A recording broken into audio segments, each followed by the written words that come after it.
صدیوں پرانی بات ہے، ملک یمن پر ایک بادشاہ حکومت کرتا تھا۔ بادشاہ رحم دل اور انصاف پسند تھا، اپنی رعایا کا بہت خیال رکھتا تھا۔ پڑوسی ملکوں سے اچھے تعلقات تھے، وہ جنگ و جدل سے بھی پرہیز کرتا تھا۔ بادشاہ کی طرح شہزادے بھی رعایا کا بہت خیال رکھتے تھے۔ ایک دن ملکہ کا ہیرے جواہرات اور قیمتی موتیوں والا ہار گم ہو گیا۔ محل کے داروغے نے بہت کوشش کی کہ ہار مل جائے مگر ہار نہ ملا۔ اس نے انعام کا اعلان بھی کیا مگر کسی نے بھی اتنا قیمتی ہار واپس نہ کیا۔ آخر کار معاملہ بادشاہ تک پہنچا۔ اس نے دربار میں اعلان کیا کہ ہمیں اپنے نوکروں خدمتگاروں پر بھروسہ ہے مگر افسوس ان میں سے کسی نے نمک حرامی کی ہے اور ہار واپس کرنے پر کوئی تیار نہیں۔ کوئی ایسا ذہین آدمی چاہیے جو ہمیں ہار ڈھونڈ کر دے، ہم اسے مالا مال کر دیں گے۔ بہت سے لوگ آئے، انہوں نے نوکروں خادموں سے پوچھ گچھ کی مگر کوئی بھی ہار واپس کرنے پر تیار نہ ہوا۔ ایک دن دربار لگا ہوا تھا، ایک آدمی ایک گدھا پکڑے دربار میں آیا۔ بادشاہ سلامت، یہ جادوئی گدھا ہے، یہ آپ کا ہار ڈھونڈ کر دے گا، ابو ذر نے کہا۔ بادشاہ نے حیرانگی سے پوچھا مگر کیسے؟ وہ ایسے بادشاہ سلامت، سب نوکر خادم خادمائیں باری باری اس کی دم کو ہاتھ لگائیں گی۔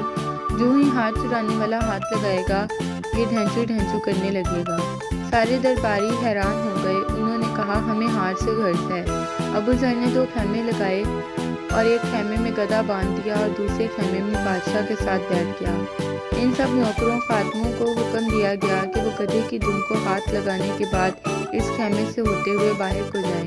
سب باری باری گدھے والے خیمے سے ہوتے ہوئے گدھے کی دم کو ہاتھ لگاتے دوسرے خیمے میں داخل ہوتے گئے۔ ابو ذر سلام کے بہانے ان کے ہاتھوں کو سونگھتا اور باہر جانے کی اجازت دیتا۔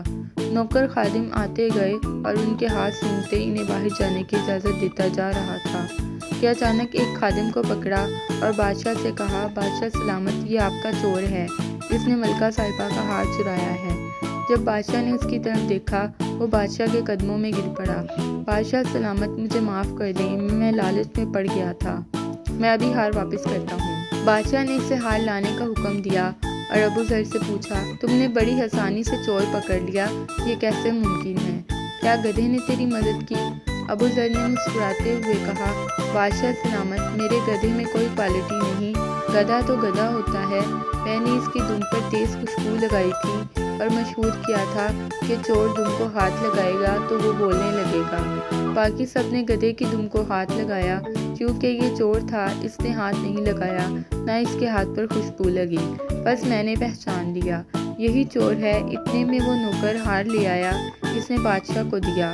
بادشاہ نے حسب وعدہ ابو ذر کو ڈھیروں انعامات دیے۔